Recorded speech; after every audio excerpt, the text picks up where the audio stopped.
Uma mulher com uma bengala se postava entre mercenários armados e uma criança aterrorizada. Atrás deles, uma cidade esquecida repousava sobre bilhões em riqueza oculta. Em 72 horas, sangue correria por essas ruas, a menos que ela revelasse a verdade que havia enterrado junto com sua própria certidão de óbito 5 anos antes. Seu verdadeiro nome, seu verdadeiro passado. E porque o homem mais perigoso que ela já havia processado acabara de entrar em sua lanchonete. Mas primeiro, alguém teria que ensinar a esses valentões o que acontece quando se ameaça uma alves. Na manhã em que Rita Calazans abriu a lanchonete Riacho de Cobre, ela executou o mesmo ritual que seguia há 8 meses. Verificar as fechaduras 2 vezes, escanear o estacionamento através de superfícies espelhadas, calcular rotas de fuga, manter o ponto 38 Smith & Wesson ao alcance da mão. Velhos hábitos de uma vida que ela havia oficialmente morrido para deixar para trás. Aos 37 anos, com cabelos castanhos e uma mancadura pronunciada que exigia uma bengala de nogueira esculpida à mão, Rita havia dominado a arte da invisibilidade em Serra Alta, no interior do Brasil. População 3.847, onde os recém-chegados permaneciam recém-chegados por uma década e perguntas sobre o passado eram consideradas indelicadas. Ela havia escolhido este ponto esquecível no mapa precisamente porque homens, como Victor Bicalho, nunca procuravam em lugares como Serra Alta. Homens que construíram impérios sobre fraude e assassinato. Homens que ela um dia jurou levar à justiça. A campainha acima da porta da lanchonete tilintou.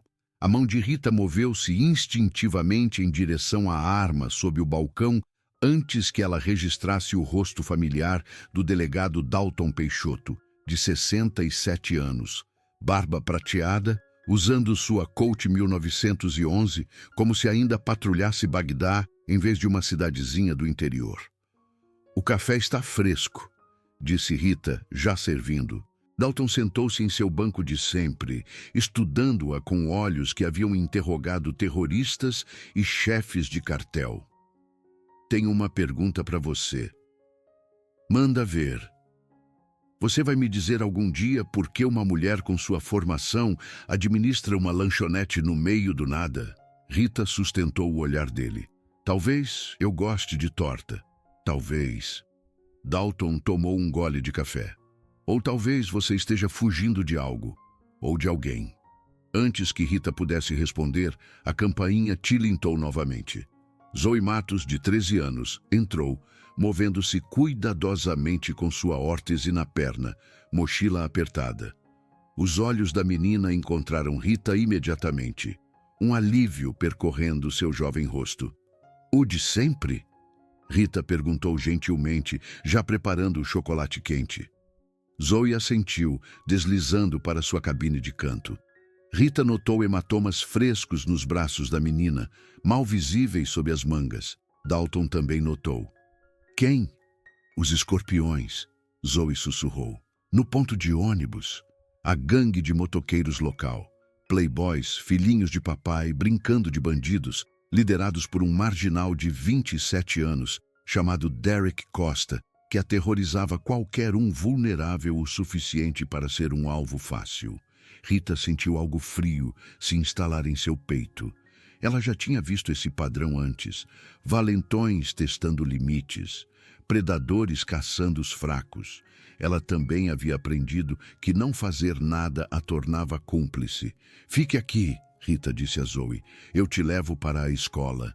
O que Rita não sabia era que, do outro lado da cidade, Victor Bicalho estava se hospedando na pousada Serra Alta sob o nome de Raimundo Preto, representando a Titã Energia e Desenvolvimento, e que a cidade esquecida, que ela havia escolhido por seu anonimato, repousava sobre um dos maiores depósitos de lítio da América do Sul.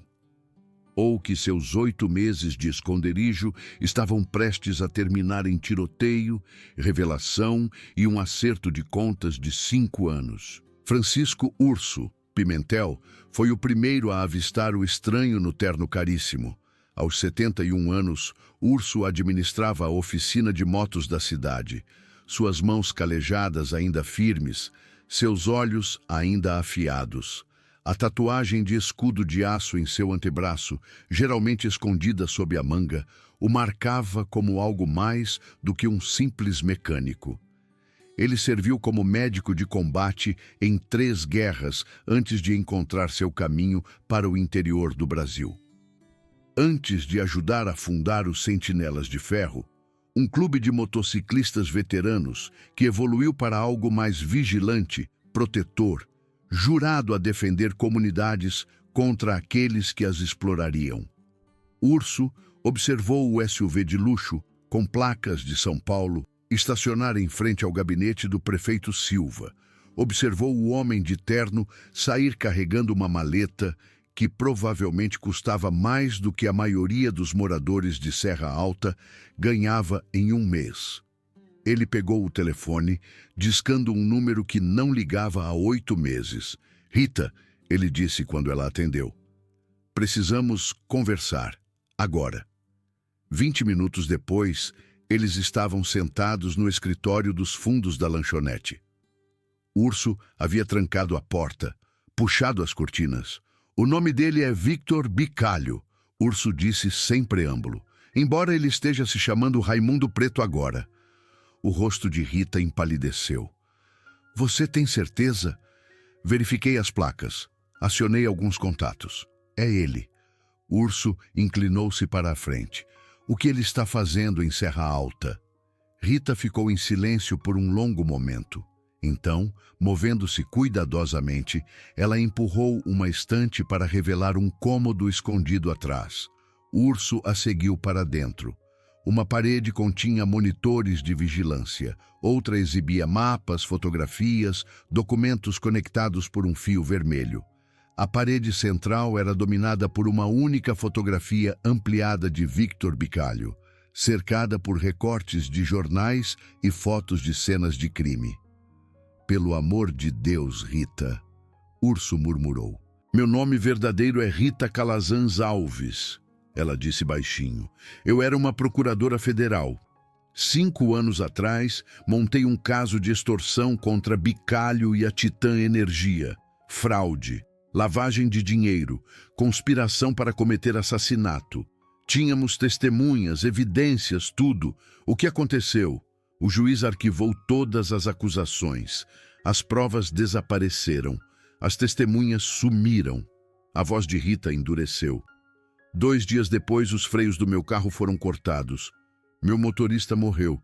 Eu sobrevivi por pouco. A Polícia Federal forjou minha morte para me proteger enquanto eu me recuperava. Urso absorveu isso, as peças do quebra-cabeça se encaixando. Seu irmão? Natan.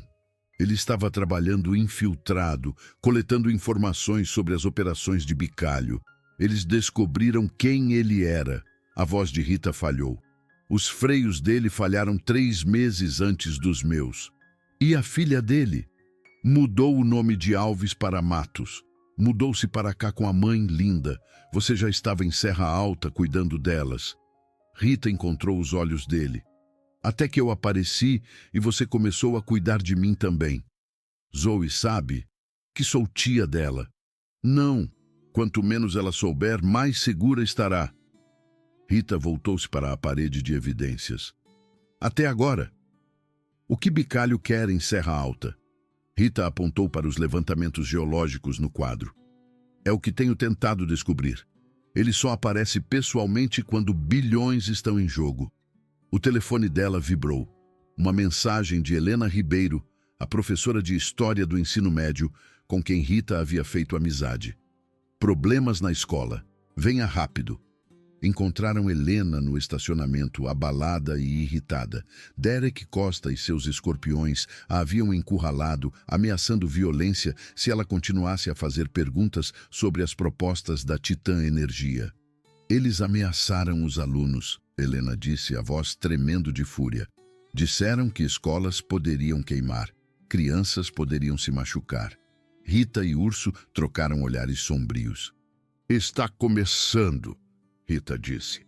Helena Ribeiro havia retornado à Serra Alta depois da faculdade de Direito, escolhendo lecionar História em vez de advogar como seu pai, o ex-prefeito.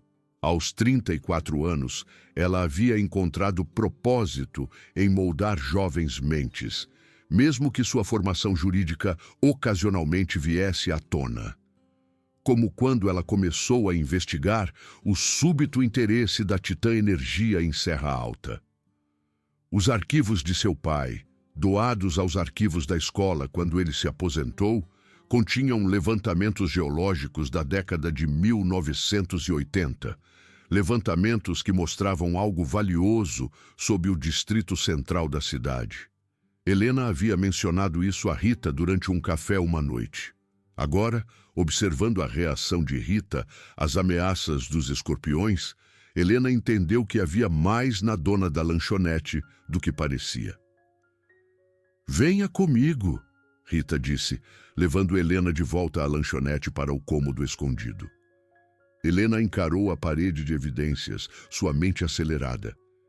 "Quem é você de verdade?" Rita contou tudo a ela. O caso federal, a morte de Natan, sua própria morte forjada, o padrão de Victor Bicalho de alvejar cidades pequenas com recursos ocultos. "Ele está atrás de lítio", Helena disse de repente, lembrando-se dos levantamentos de seu pai. Serra Alta repousa sobre um depósito maciço. Vale bilhões com os preços atuais do mercado. "Isso explica a presença dele", Rita confirmou. "Bicalho nunca lida com operações pessoalmente, a menos que as apostas sejam enormes." "Precisamos impedi-lo", Helena disse com firmeza. "Esta é a minha cidade. É perigoso. Bicalho tem conexões em todos os lugares. Oficiais corruptos, capangas, assassinos quando necessário. Eu não me importo." A mandíbula de Helena se cerrou com determinação. "Ele ameaçou meus alunos." Rita a estudou por um longo momento, então assentiu. "Precisaremos de evidências, prova concreta de seus métodos ilegais e seus verdadeiros objetivos." "Posso acessar os arquivos completos do meu pai", Helena ofereceu. "Tudo o que ele coletou como prefeito." Nos 3 dias seguintes, trabalharam em segredo. Helena forneceu documentos históricos. Rita analisou padrões e precedentes das operações anteriores de Bicalho. Urso contatou os Sentinelas de Ferro, chamando guerreiros de todo o país. E Zoe Matos, observadora e inteligente apesar de sua juventude, começou a notar coisas. Os escorpiões recebendo ordens por telefone, motos novas que não podiam pagar, conversas sussurradas com homens de terno da Titã Energia. Ela começou a fazer anotações, exatamente como sua tia Rita havia lhe ensinado, sem perceber a conexão. O delegado Dalton Peixoto passou 30 anos no serviço militar, incluindo missões de combate com o Batalhão de Operações Especiais. Mais 20 como delegado o ensinaram a ler pessoas, situações, os sinais sutis que precediam a violência. Ele vinha lendo Rita Calazans desde que ela chegou. Ex-procuradora, ele concluiu em semanas, fugindo de algo, possivelmente relacionado à máfia, dada sua vigilância e consciência tática. Quando Vitor Bicalho chegou à Serra Alta, Dalton fez verificações de antecedentes. Encontrou uma legitimidade cuidadosamente construída, mas do tipo que exigia muito dinheiro e conexões para ser mantida. Ele confrontou Rita na lanchonete depois do expediente. "Você quer me dizer o que realmente está acontecendo?" Ele perguntou a voz dura. "Ou eu começo a prender as pessoas e resolvo isso depois?" Rita tomou uma decisão. Ela mostrou a ele o cômodo escondido, explicou tudo. Dalton absorveu tudo, seu treinamento de batalhão de operações especiais evidente na rapidez com que processou a situação tática. "Você está planejando algo." "Helena vai se aproximar de Bicalho amanhã", Rita confirmou. "Com um gravador. Precisamos que ele admita seus planos reais, seus métodos. Ele vai revistá-la. Temos equipamento projetado para evadir a detecção. E se ele encontrar assim mesmo?" A expressão de Rita endureceu. "Então, vamos para o plano B." Qual é? Força avassaladora e documentação que ele não pode suprimir. Dalton assentiu lentamente. A Polícia Federal? Já contatada. A agente especial Catarina Rosa é uma antiga colega. Ela está montando uma força-tarefa, mas eles só chegarão amanhã à tarde. Precisamos de provas antes disso. Estou dentro. Dalton disse simplesmente: o que você precisar. Os sentinelas de ferro chegaram ao amanhecer. 99 motos entrando em Serra Alta em formação, lideradas por Jaime Ferro Vasconcelos, um ex-comandante de operações especiais da Marinha de 70 anos, que havia cofundado os Sentinelas com o pai de Rita décadas atrás. Eles não eram bandidos, apesar dos coletes de couro e das motocicletas. Eram veteranos, profissionais, civis unidos por um código: proteger os vulneráveis, opor-se à corrupção, ser o escudo quando outros não podem. A força de segurança contratada por Bicalho, passando-se por agentes federais, tentou bloquear sua entrada na cidade. Ferro simplesmente exibiu suas credenciais do Ministério da Justiça, reais, mas de um programa desativado, e os informou que estavam impedindo uma auxiliar federal legítima. Quando os homens de Bicalho descobriram que as credenciais estavam tecnicamente expiradas, os sentinelas já haviam estabelecido posições defensivas em toda a Serra Alta. Helena se aproximou da pousada Serra Alta às 10 horas, o coração batendo forte, mas o exterior composto. O dispositivo de gravação em seu relógio, fornecido pelos especialistas em inteligência dos sentinelas, capturaria tudo. Victor Bicalho a recebeu em uma suíte particular, todo charme polido e interesse calculado. "Senhorita Ribeiro", ele disse suavemente, "isso é inesperado." Helena mergulhou de cabeça, apresentando dados geológicos falsificados que sugeriam que o depósito de lítio era o dobro de seu tamanho real. Ela alegou que seu pai havia mantido levantamentos secretos, ofereceu sua cooperação em troca de dinheiro e posição. Bicalho a estudou cuidadosamente, então sorriu. "Você é mais pragmática do que eu esperava. E sua amiga Rita Calazans? Suas preocupações com a jovem Zoe Matos?" "Rita é ingênua", Helena disse, forçando cinismo em sua voz. "E Zoe é apenas uma aluna de quem eu senti pena." "Entendo." Bicalho recostou-se. "E você está disposta a fazer vista grossa quando acidentes inevitáveis acontecem àqueles que se opõem ao progresso?" "Acidentes são lamentáveis", Helena disse cuidadosamente, "mas não são minha preocupação." O gravador capturou tudo. A admissão de Bicalho de planejar acidentes para os resistentes. Sua confirmação da operação de lítio. Sua discussão casual sobre subornar oficiais. Então seu chefe de segurança entrou e reconheceu Helena de imagens de vigilância da oficina de Urso. A armadilha estava armada. Rita estava a 3 quarteirões de distância quando o rádio estalou com tráfego de emergência. Helena estava comprometida. Os homens de Bicalho a haviam descoberto como uma infiltrada. "Mover agora", Rita comandou. Ela estava coordenando de um centro de comando móvel, na verdade, o trailer modificado de Urso. Todas as unidades convergem para a pousada. Ela pegou sua bengala e arma, movendo-se com eficiência prática, apesar de sua mancadura. Dalton se juntou a ela, espingarda pronta. Os sentinelas atingiram a pousada como uma força de ataque tático, coordenada, avassaladora, não letal, mas totalmente eficaz. A força de segurança de Bicalho se viu enfrentando veteranos de combate condecorados que haviam esquecido mais sobre combate corpo a corpo do que jamais haviam aprendido. Helena foi extraída em segurança, embora abalada.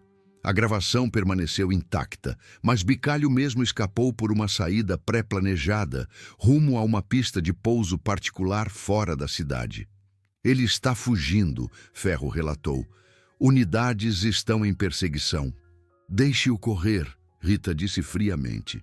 "Direto para a Força-Tarefa Federal da Agente Rosa." Enquanto isso, Zoe Matos executava sua própria missão. Com 2 sentinelas como escolta, ela acessou os arquivos da escola, recuperando os levantamentos geológicos completos de seu avô e os estudos de impacto ambiental. Quando a força de segurança restante de Bicalho os encontrou, os sentinelas criaram uma distração, permitindo que Zoe escapasse por túneis de manutenção com os documentos preciosos. Ela emergiu no campo atlético, onde mais sentinelas esperavam com motocicletas. Urso a levou em um sidecar vintage, correndo em direção à prefeitura onde a reunião de emergência do conselho estava prestes a começar.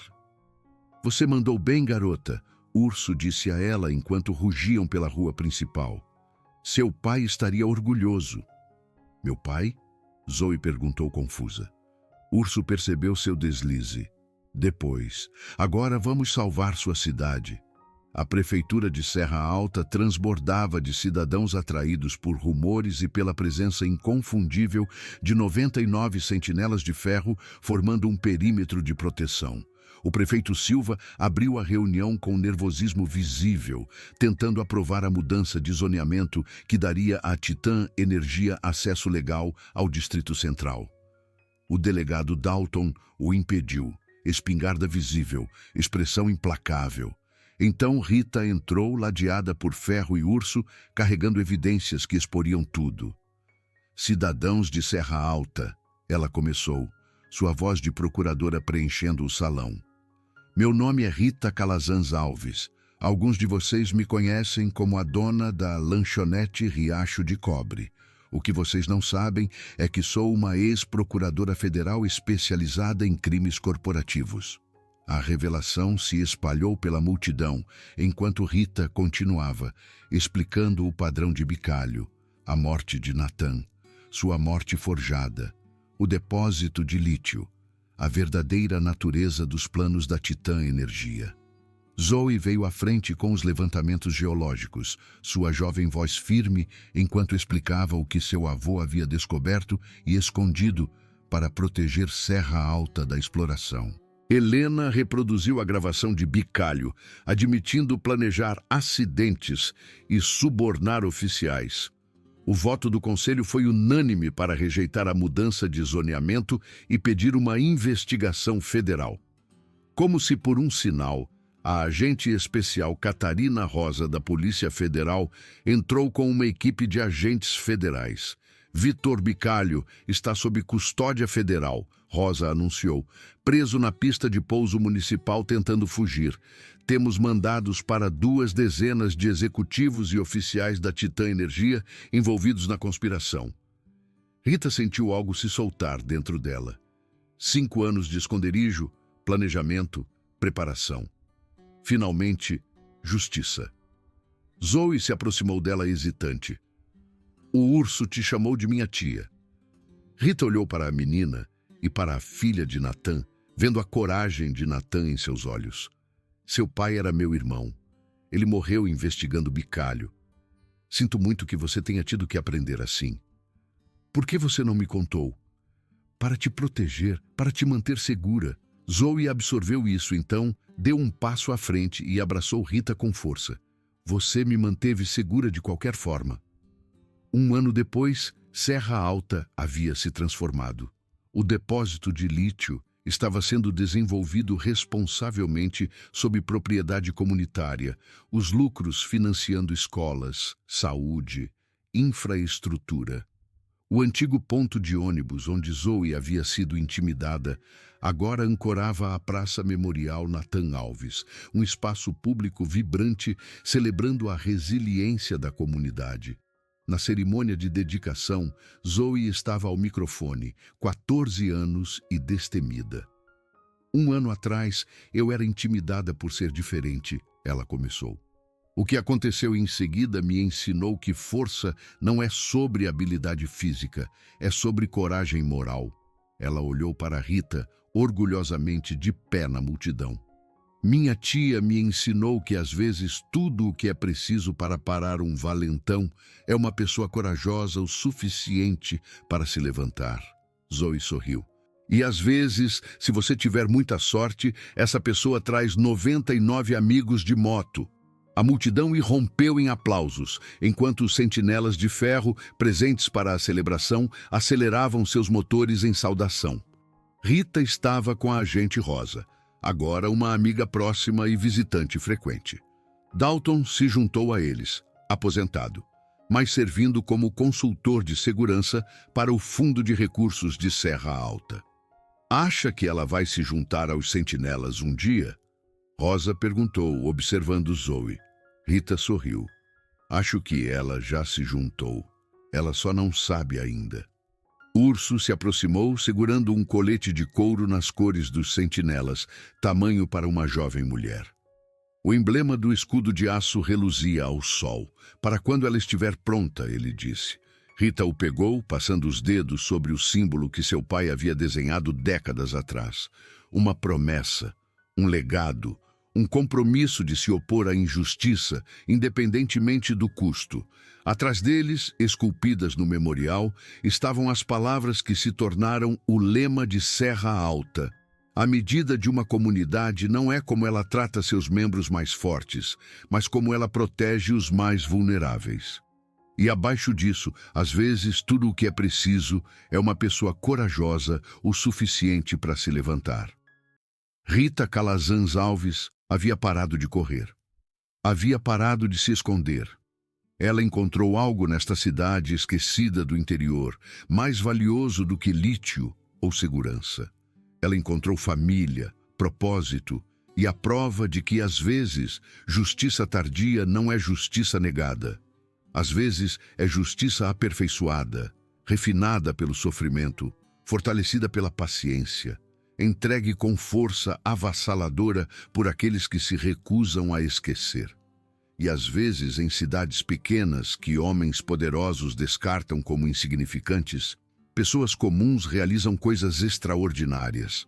Elas se levantam, elas lutam, elas vencem. E 99 motocicletas garantem que a vitória permaneça.